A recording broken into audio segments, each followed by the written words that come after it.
Good. Good boy. Break. Okay.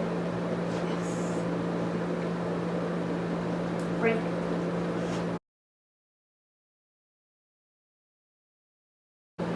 So in this exercise, we've chosen to use the FitPaws rocker board.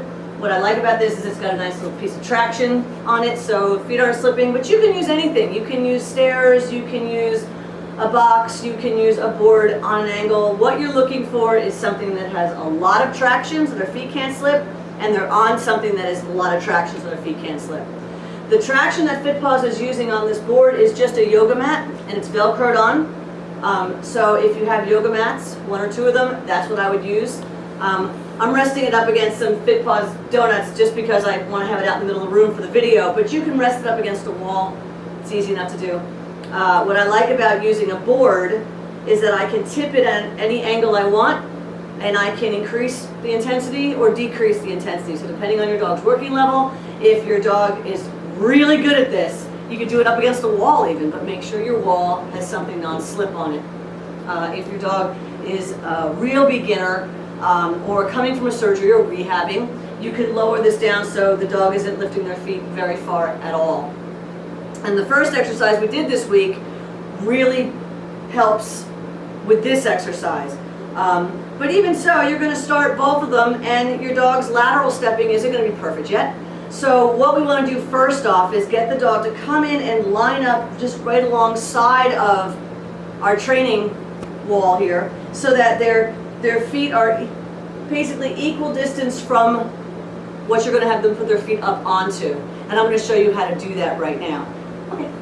So with Gotcha, because he knows we do so many things with lateral steps and rear steps, keeping him off of it is my biggest challenge with him. So I'm using my left hand to hold him away from this wall. Start with. This is the part of shaping where you have to start putting value to things, right? Stop giving it away for free. So he has to wait for my cue.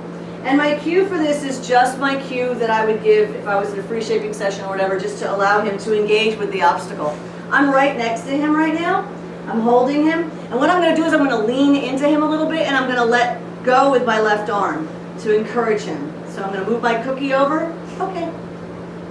Yes. Yes. And that was my cookie fail. Good, good. I helped him out a little bit by just moving him in. So your dogs may need you to help physically place them at first. Usually you can get it just by waving your cookie around and moving the front end. I can usually get them to pull his foot off and then put it back on just by moving my cookie. I've got this hand right underneath him, so I'm supporting just in case he needs some help. And again, where I move my cookie is going to make or break this exercise. If I move it wrong, all kinds of things are going to happen, right? Break. Good boy. Keep in mind that you're going to work both sides. I'm not working both sides in this video because then all you're going to do is see his butt. And although it's cute, he has a fuzzy tail, it doesn't work for the video very well. So we're going to turn him back around again. Break. Break. Good. And you can see his lateral stepping is really strong. When I put stuff alongside of him, he's ready to go. There we go. Good.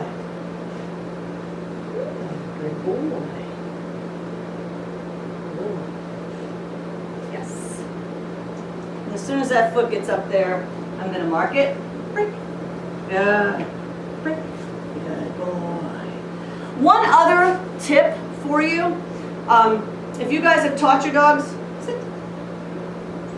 If you guys have taught your dogs how to give their front paws kick, you can also teach them how to give their back paw. It's the exact same way you taught them to give the front paw, and that also helps with this exercise.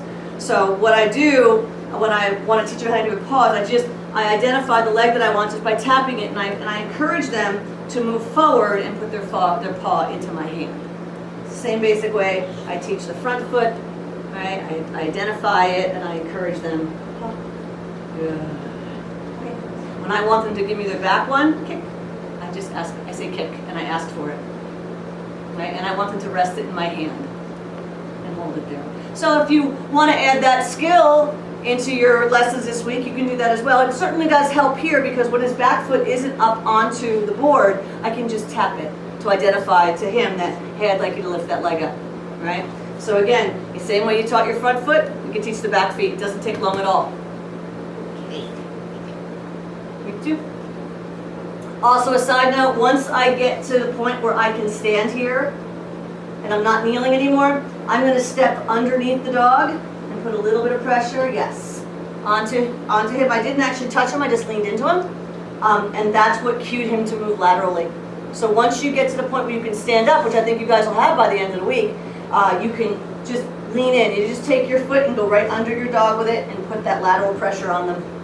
Remember, if your dog keeps spinning around and putting other feet on, check your feeding position. It needs to be straight ahead of the dog.